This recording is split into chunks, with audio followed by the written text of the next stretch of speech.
Kami bawakan kepada anda Golden Memories. Sebab apa Ana nak bedah buku ni? Haji Abdullah Khairuddin.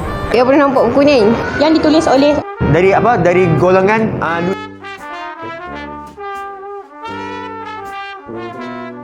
Golden Memories merupakan satu program yang mengumpulkan Polisi video bedah buku yang terbaik sepanjang 2020. Selain itu, program ini juga menampilkan alumni Sekolah Menengah Al-Islah. Atau secara mudahnya, Batch SPM Pro Max. Baiklah, ayo kita bersama-sama menyaksikan tayangan video yang pertama.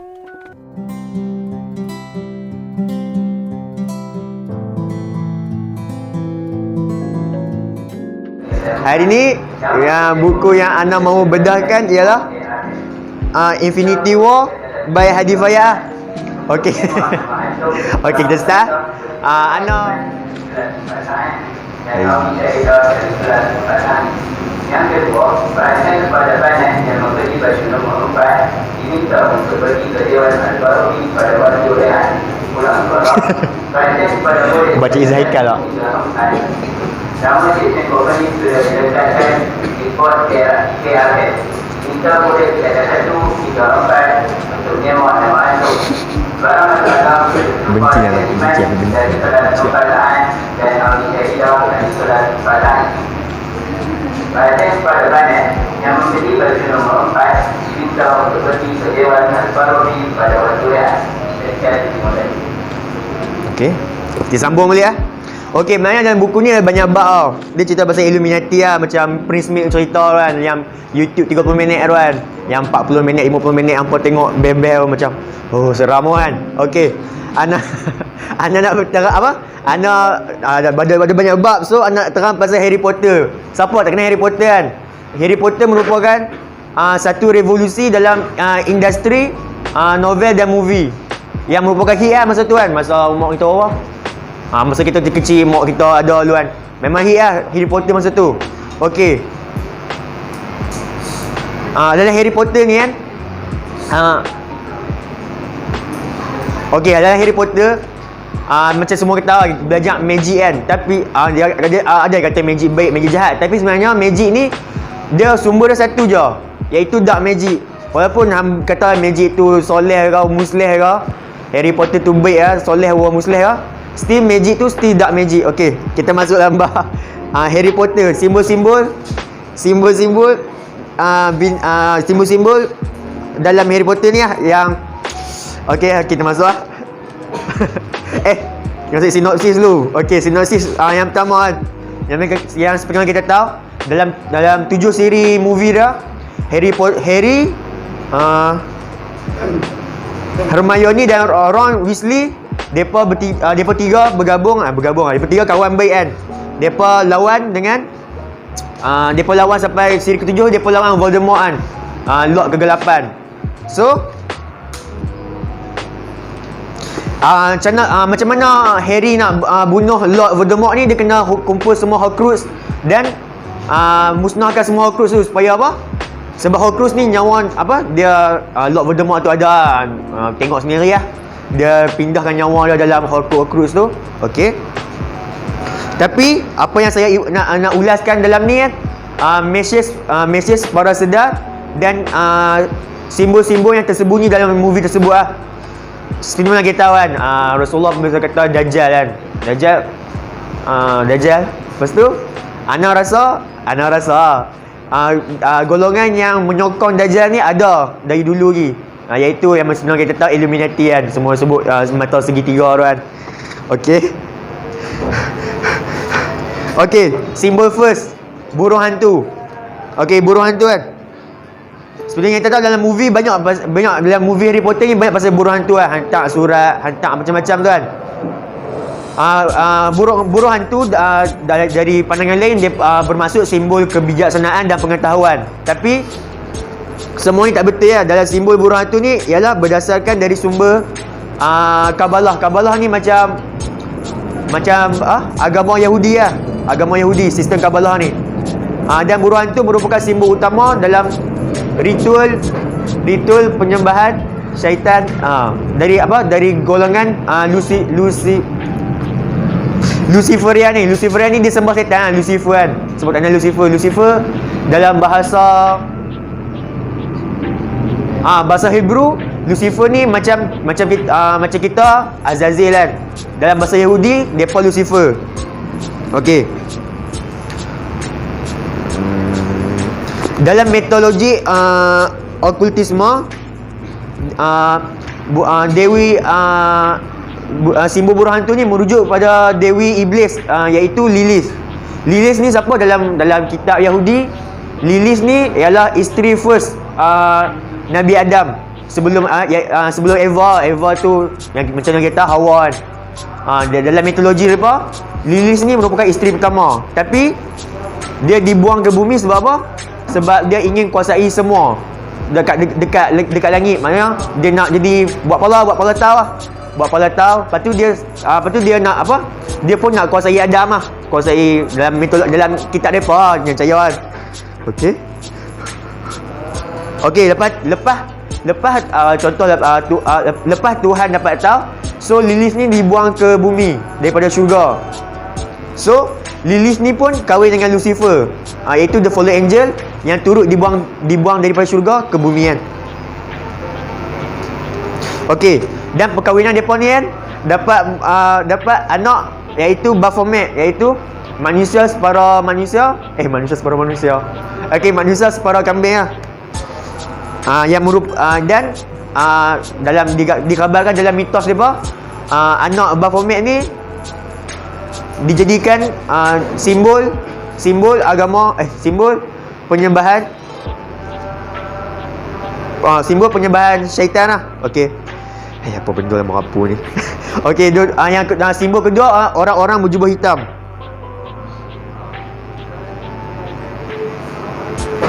Okey, macam kita tahu kan, orang Islam pakaian sunnah kita jubah kan. Macam golongan Illuminati dengan Freemason apa semua ni, pakaian sunnah depa pakaian depa ialah jubah hitam, hood hitam. Okey. Lepas tu dalam Harry Potter banyak pasal jubah hitam kan. Macam contoh macam Harry Potter, dia ada jubah limunan yang diwarisi oleh pak dia kan. Pak dia. So banyak simbol ni. Okey. Okey, kita terus simbol ketiga. Simbol ketiga ialah kucing. Kucing bagi kita ialah haiwan kesukaan Nabi kan. Tapi bagi ahli Illuminati dengan Freemason, kucing ni merupakan simbol yang mulia. Simbol mulia sebab apa? Sebab Illuminati dengan Freemason depa ada juga ambil cedok dalam fahaman Mesir Purba kan. Dalam Mesir Purba, kucing ni dianggap Tuhan. So pada zaman tu, apa yang dibaca dalam buku sejarah, siapa yang bunuh kucing, dia akan dihukum bunuh oleh Firaun. Sampai macam tu sekali dia pun punya menghormati dalam kucing tu. Okey.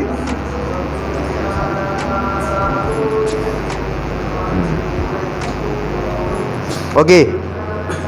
Kucing hitam dalam mitologi barat pula, iaitu okultisme. Kucing ni dianggap cukup terkenal lah. Dia dianggap the devil cat. Maknanya kucing ni dianggap salah satu simbol salah satu simbol pemuja yang amat penting lah. Kalau tak ada kucing, tak ada pemujaan syaitan tu. Kepercayaan mereka juga, kalau kucing hitam lalu jenazah, maka jenazah tu dalam 7 hari boleh hidup semula. Orang Melayu pun percaya macam tu kan. Ada adat Melayu dulu. Orang tua percaya kalau kucing hitam langkah mayat, maka mayat tu dah 7 hari dia akan bangkit semula kan. Okey, yang keempat, simbol kilat.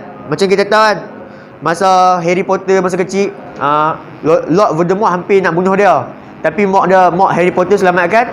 So Lord Voldemort tembak just kena dahi kan. Lepas tu muncul apa? Muncul simbol kilat tu, parut kilat. So macam tak make sense kan. Selalunya parut macam Tanjiro kan, Tanjiro Kimetsu no Yaiba kan. Tapi yang keluar lah parut bentuk sempurna. Memang kalau aku nak kan parut macam tu kan. Okey. So memang tak make sense lah. Macam ada mesej yang dia nak sampaikan dalam movie tu. Okey, yang kelima, ular, simbol ular. Okey, dalam movie ni ada certain bab yang Harry Potter bercakap dengan ular kan. Harry Potter ni dia boleh berbahasa dalam movie tu lah, berbahasa pasal tang. Sama ejaan macam tu juga. Pasal tang yang dia boleh berkomunikasi dengan ular. So bila dia berkomunikasi ular ni, so macam dia kawan, dia macam kamcing dengan ular kan. So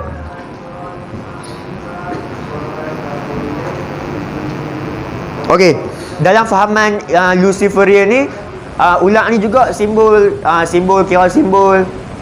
top juga lah, simbol ular ni. Sebab apa? Sebab dalam kepercayaan mereka, masa Lucifer turun ke bumi, yang masa Adam turun ke bumi, Lucifer ikut dah. Tapi Lucifer ubah bentuk diri dia jadi ular. So dia ikut senyap lah, tengok apa Adam buat kan. Lepas tu dalam sihir juga, ular ni juga merupakan simbol-simbol utama. Simbol-simbol utama sebab apa? Memang ular ni memang famous lah dengan famous lah dengan ilmu hitam ni kan. Lepas tu hadis Rasulullah pun kata, beri banyak hadis kat kita kan. Kalau jumpa ular kat rumah, halau kan 3 kali. Kalau dia tak keluar tak, baru bunuh kan. Lepas tu Rasulullah pun pesan, ada 3 golongan jin dekat ni 3 kelompok jin, bagi 3 kelompok. Yang first, mereka ada sayap dan buatkan mereka terbang di udara. 2/3 pula boleh berubah bentuk macam jadi anjing ataupun ular. Yang ketiga, dia boleh beralih dari satu kelompok ke kelompok lain. Okey, tak payah.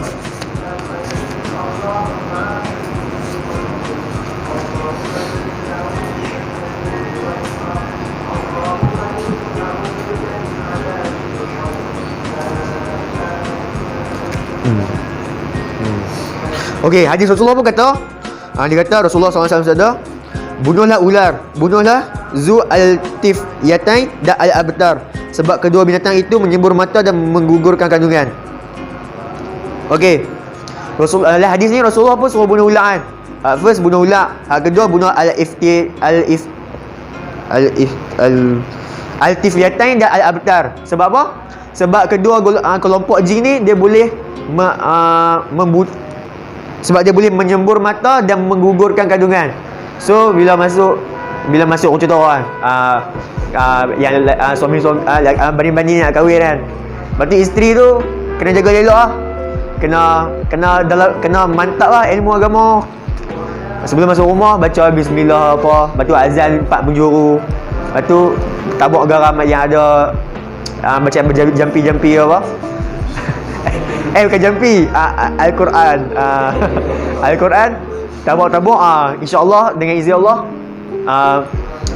al-Abtar al-Iftiyat ni payah.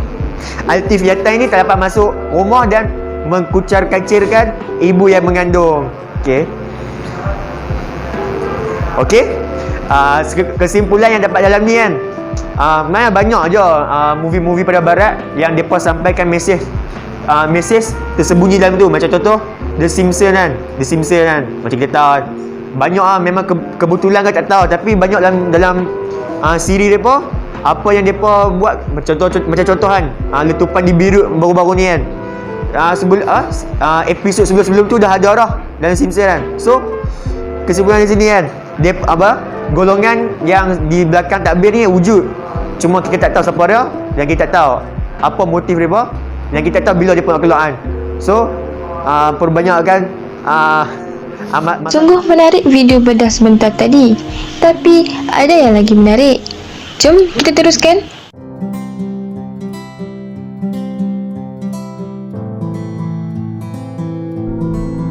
Assalamualaikum warahmatullahi wabarakatuh. InsyaAllah hari ni anda akan bedah satu buku yang tajuk dia Pujukan dari Tuhan. Okey, sebelum anda mula, anda nak share sikit sebab apa anda nak bedah buku ni. Sebab Sebab Ana dah jatuh cinta dengan buku ni, jadi Ana nak mengajak antum semua untuk jatuh cinta sekali dengan buku ni. And Ana jatuh cinta dengan subtopik dalam buku ni, dan Ana nak ajak antum semua untuk jatuh cinta juga dengan subtopik dalam buku ni. Okey, jadi sebenarnya dalam buku ni dia ada banyak subtopik, dia ada 32. Tapi Ana akan ambil satu je, iaitu Allah tak pernah jauh dari kita. Okey, so pertama sekali bila Ana baca ayat ni, Allah tak pernah jauh daripada kita, Ana rasa macam wow kan. Ana rasa ada rama-rama dalam perut Ana kan. Ada flutter. Okey, Ana rasa seronok kan. Okey, jadi kita tengok. Okey, kita tengok sikit ayat Al-Quran dalam surah Al-Baqarah ayat 186. Allah kata, wa idza sa'alaka ibadi anni fa inni qarib ujibu da'watad da'i idza da'an falyastajibu li wal yu'minu bi la'allahum yarshudun. Okey, maksud dia, dan apabila hamba-hambaku bertanya kepadamu mengenai aku, maka beritahulah kepada mereka, sesungguhnya aku, yakni Allah, sentiasa hampir kepada mereka. Aku perkenankan permohonan orang yang berdoa apabila ia berdoa kepadaku, maka hendaklah mereka menyahut seruanku dengan mematuhi perintahku, dan hendaklah mereka beriman kepadaku supaya mereka mendapat petunjuk. Okey, sebenarnya ayat ni dia macam nak membuktikan lah bahawa Allah tu tak pernah jauh pun daripada kita, dan Allah always sentiasa sayang kat kita. Cuma kita je belum tentu pergi sayang Allah Ta'ala kan. Okey, kita tengok word dalam ayat ni one by one. Okey, first kita tengok ayat. Siapa yang dia rasa macam nak buka Quran tengok ayat ni boleh lah, tapi kalau tak nak dengar je. Okey, kita tengok ayat yang pertama. Allah kata, wa idza sa'alaka ibadi anni. Okey, Allah kata, dan apabila hamba-hambaku bertanya kepadamu mengenai aku. Okey kan? Okey, maksud dia apa? Dan apabila hamba-hambaku bertanya kepadamu mengenai aku. Allah guna istilah wa idza, maksudnya apabila. Allah tak guna istilah inna yang bermaksud jika. Allah guna istilah apabila, maksudnya Allah memang sentiasa menanti-nantikan kita. Contoh dia andaian. Okey, seorang mak ni anak dia nak pergi perang. Anak dia pergi perang kan. Lepas tu dia duduk cerita dengan kawan-kawan dia, duduk bersembang dengan kawan-kawan dia. Dia kata, apabila anak aku balik nanti, aku akan kasih dan sayang pada dia. Beza dengan dia kata, jika anak aku balik, aku akan sayanglah dekat dia. Maksudnya apa? Bila dia kata apabila, dia mengharapkan anak dia tu balik. Tapi bila dia kata jika, dia macam kalau balik, balik. Tapi kalau tak balik pun tak apa. Macam itulah. So special tak Allah guna istilah wa idza, apabila. Maksudnya Allah memang menanti-nantikan kita. Okey, lepas tu kita tengok yang kedua pula. Allah kata ibadi. Dalam ayat tu Allah kata ibadi, hambaku. Okey, macam kita tahu dalam Quran Allah guna banyak sangat istilah, antaranya dari kami, Tuhan, dan sebagainya kan. Kami merujuk kepada Allah dan kuasanya. Tapi dekat dalam ayat ni Allah guna ibadi, hambaku. Maksudnya kita memang special lah. Allah anggap kita sebagai hamba dia. Ibadi memang milik dia. Maksud kan? Okey, lepas tu ayat yang seterusnya, fa inni qarib. Allah kata, sesungguhnya aku sentiasa hampir kepada mereka. Okey, sebenarnya ada satu kisah di sebalik ayat ni. Cerita dia, ada seorang Arab Badui ni, dia jumpa dengan Rasulullah. Dia pergi tanya kat Rasulullah, ya Rasulullah, adakah Allah tu dekat ataupun adakah Allah tu jauh? Kalau Allah tu dekat, kita kena berbisik ke? Kalau Allah tu jauh, adakah kita kena cakap dengan suara yang nyaring? Dia tanya kan. Lepas tu Allah terus jawab, fa inni qarib. Allah kata, Allah tak kata qul fa inni qarib. Maksudnya Allah tak kata katakanlah aku sentiasa dekat dengan mereka. Allah tak kata qul, Allah kata terus fa inni qarib. Okey, contoh dia perumpamaan. Kita kalau nak pergi jumpa dengan sultan, kita kena melalui EPA, betul tak? Sebab apa? Sultan adalah seorang yang sangat busy. Okey, tapi bila kita tengah sembang dengan PA dia nak buat appointment ni. Okey, tiba-tiba sultan tu sendiri mai. Tak apa, aku cakap dengan dia personal. Special tak? Tu sultan. Special tak? Special dah. Okey, tu sultan. Ni Allah, pemilik kita sendiri, cakap dengan kita, fa inni qarib. Tak melalui sesiapa. Tapi dia cakap sendiri, fa inni qarib. Aku sentiasa hampir dengan mereka kan. Okey, lepas tu Allah kata, ujibu da'watad da'i idza da'an. Aku perkenankan permohonan orang yang berdoa apabila ia berdoa kepadaku. Okey, kita tengok sikit istilah dalam bahasa Arab. Ada beza. Ujibu. Apa maksud ujibu? Ujibu tu maksud dia menyahut ataupun respon dalam kadar yang cepat. Maksudnya kita panggil, terus dia jawab kan. Okey. Lepas tu ayat yang seterusnya Allah kata, falyastajibu, maka hendaklah mereka menyahut seruanku. Tadi Allah kata ujibu, lepas tu ayat seterusnya Allah guna falyastajibu. Okey, kita tengok beza antara dua perkataan ya. Ujibu maksudnya menyahut ataupun respon dengan kadar yang cepat. Falyastajibu pun menyahut juga, tapi dengan kadar yang lambat. Maksudnya apa? Falyastajibu, Allah suruh kita berdoa pada dia, tapi tak apa, Allah bagi masa kita pelan-pelan. Macam tu. Sebab apa? Manusia memang iman dia sekejap meningkat, sekejap biasa-biasa, sekejap dia rasa malas tak nak buat apa. So Allah bagi peluang. Allah kata dalam ambil masa pun tak apa, janji berdoa lah pada aku walaupun sekali. Lepas tu Allah kata ujibu, aku akan sahut doa apa dengan kadar yang cepat. Tu beza dia, nampak? Nampak kan? Okey. Maksudnya sayang tak Allah kat kita? Sayang. Okey. Okey, so maksudnya kita dalam seumur hidup kita mestilah berdoa pada Allah walaupun sekali. Tapi jangan expect kita doa-doa terus dapat. Sebab doa bukan macam order KFC. Kalau kita order KFC, kita order sekejap tunggu saat sampai. Tapi doa lain.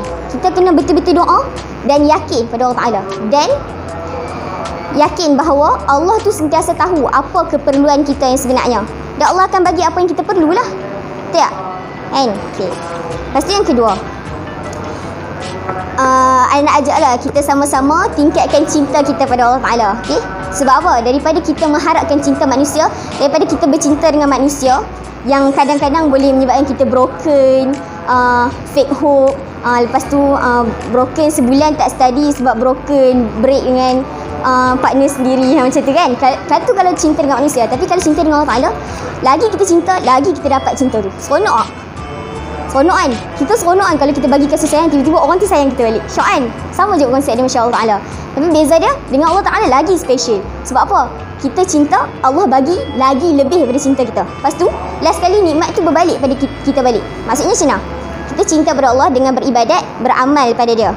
Lepas tu dia balas dengan nikmat kat dunia. Nikmat sihat, nikmat ada makan, nikmat ada kereta, nikmat ada rumah, semua Allah bagi. Lepas tu last kali bila mati pun Allah bagi lagi dengan nikmat yang paling besar, syurga. Kan? Maksudnya Allah Maha Kasih dan sayang.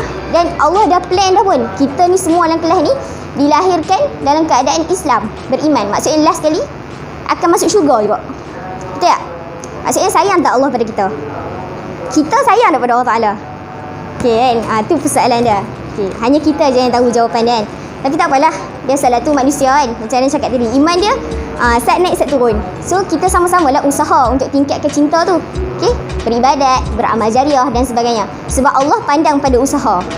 Okay? Sebab tak ada siapa pun, mungkinlah ada orang yang boleh berubah dengan kadar yang berubah tu pakai tidur labur, pakai stokin semua. Tapi ada orang yang dia kena slow kan, step by step. Okay? So kita usaha sebab Allah pandang pada usaha tu. Okay, jadi insyaAllah itu saja kot daripada Ana ini. Assalamualaikum warahmatullahi wabarakatuh. Terima kasih diucapkan kepada alumni kita sebentar tadi. Harapkan agar semua penonton terhibur dengan rakaman sebentar tadi. Ribuan terima kasih diucapkan kepada semua yang terlibat. Sampai di sini sahaja program kita pada hari ini. Sekian, sampai jumpa.